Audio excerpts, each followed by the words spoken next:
Juan Antonio Gudevila proclamouse campeón absoluto da carreira popular de Taboada.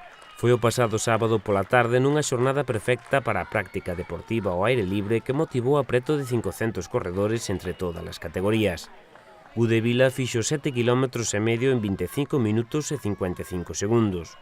Algo máis dun minuto e medio máis tarde traspasaba a liña de meta Adrián López Baltar, unha cara que está a destacar nas carreiras locais. O chantadino ven ademais de ser proclamado campeón galego promesa en media maratón e en Taboada conseguiu este segundo posto en 27 minutos e 24 segundos.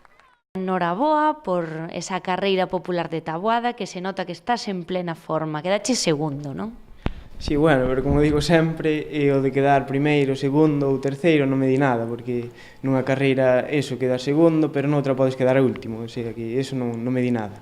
Que che pareceu a carreira de Taboada? Como a describirías?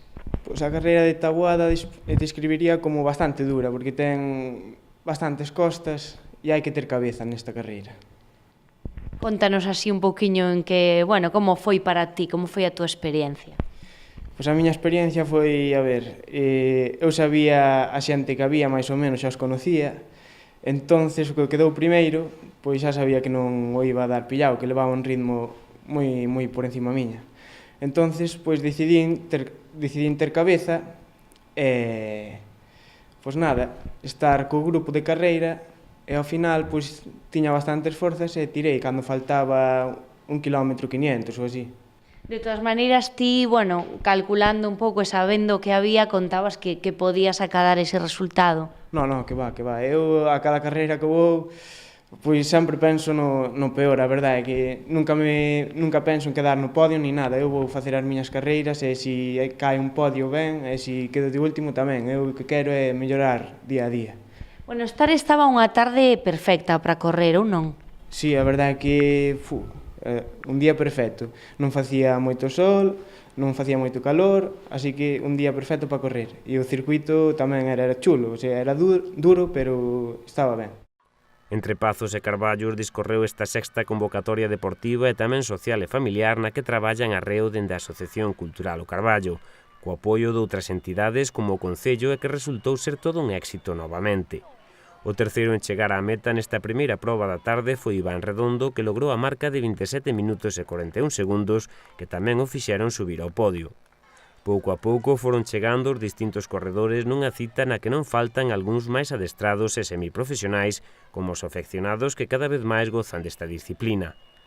Na categoría feminina, María Hurtado foi a primeira en rebasar a meta en 30 minutos e 25 segundos, seguida de Ana Belén González en 30 minutos e 47 segundos e en terceiro posto Arianna González, que completou o percorrido en 31 minutos exactos.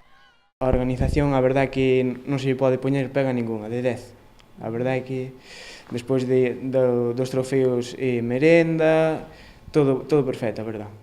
Estas carreiras é o que teñen, a ser populares vai xente de todo tipo. Podes ver o primeiro como quedou, iba sobrado, a verdade é que con un nivel moi por encima de todos, e despois xente como a nós, que vai correr porque lle gusta. No tema dos rapaces podíamos facer un inciso aí, e é que estou fixando, contei os rapaces que había inscritos, e había 20 de chantada, e diste, e estes rapaces onde entrenan? Eu penso que, non sei, entre as nais dos rapaces istes ou, non sei, entre todos, poderíamos poñer algo da nosa parte para que estes rapaces puderan entrenar, porque este é un deporte que se empeza desde pequenos. Trofeos, familiares, carballos para plantar na casa para os inscritos e moi bo ambiente definiron a popular de Taboada. Despois da absoluta comezaron as carreiras dos deportistas máis pequenos que foron inaugurados cunha moi especial na que a curta idade dos corredores obrigou as nais e pais a pegarse unha pequena carreira. A maiores outras 3 categorías nas que os atletas máis pequenos da comarca apuntaron maneiras e reivindicaron como ninguén o futuro do atletismo.